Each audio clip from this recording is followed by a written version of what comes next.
সবচাইতে মারাত্মক, সবচাইতে বেশি যেই কারণে মানুষ অহংকার করে সেটা হচ্ছে এই দুনিয়ার জমিনে মানুষ সবচাইতে বেশি অহংকার করে ক্ষমতার কারণে।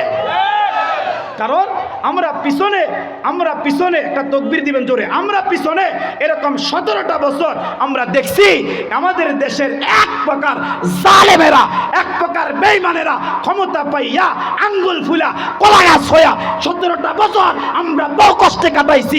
কোরআনের কথা বলতে পারি নাই, হাদিসের কথা বলতে পারি নাই, সুন্নাহর কথা বলতে পারি নাই, ইসলামের কথা বলতে পারি নাই। যদি কথা বলছি আমাদের টুটি যাইবা ধরছে, কথা বলছি আমাদেরকে জেলখানায় বন্দী করছে।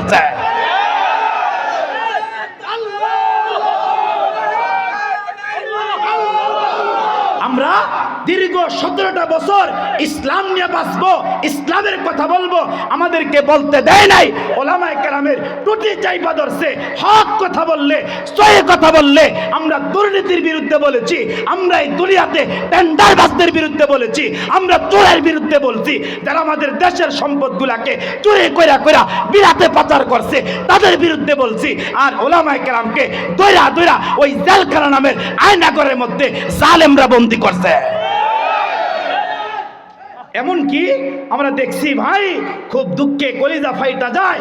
আরে এখন তো একটু মন খুলে কথা বলতে পারি, তবে যারা আলেমদেরকে বন্দী করছে, আলেমদেরকে আয়না করে ঢুকাইছে, আমার ভাই আল্লাহ বরদাস্ত করে নাই, আমার ভাই জমিন বরদাস্ত করতে পারে নাই, আমার ভাই এই জমিনের 1 ইঞ্চি মাটি তাদেরকে দেখতে চায় না।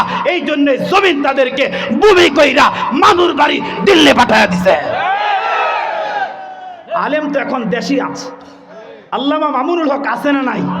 কথা জোরে বলতে হবে, আছে না নাই? আমার শায়েখ মুর্শিদ আল্লামা খালেদ সাইফুল্লাহ আছে না নাই? আল্লামা জুনায়েদ আল হাবিব আছে না নাই? আমার ভাই সাকাত হোসেন রাজি আছে না নাই?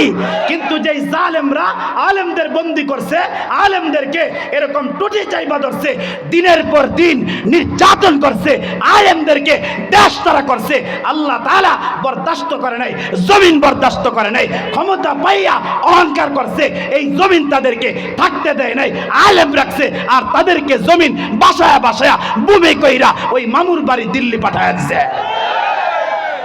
এই জন্য ক্ষমতা যারা পান, ক্ষমতা পাইয়া আঙ্গুল ফুলা কলা গাছ হওয়া যাবে না।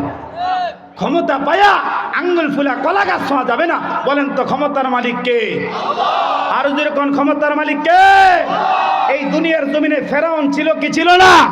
ফেরাউন এখন আছে, নমরুদ আছে, হামান আছে, কারুন আছে, সাদ্দাত আছে, সবার পতন হয়ে গেছে। তবে আমার ভাই কারুনকে মহান রব্বে কারিম আল্লাহ এমন ভাবে ধ্বংস করছে, জমিন তাকে গিরা ফেলছে।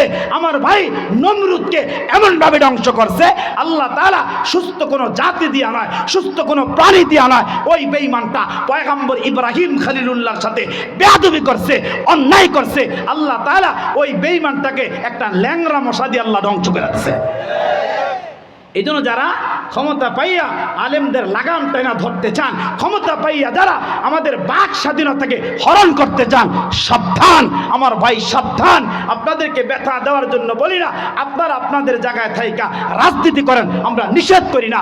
আপনারা আপনাদের জায়গায় থাইকা দল করেন, আমরা নিষেধ করি না। কিন্তু আমাদেরকে ইসলাম নিয়া, আমাদেরকে দ্বীন নিয়া, আমাদেরকে কোরআন নিয়া, আমাদেরকে হাদিস নিয়া, আমাদেরকে রাসূলুল্লাহর সুন্নাহ নিয়া এই জমিনের মধ্যে বুক ফুলে কথা বলতে দেন, বুক ফুলে এই জমিনের মধ্যে আমাদেরকে আপনারা বাঁচতে দেন। আমরা এটা চাই।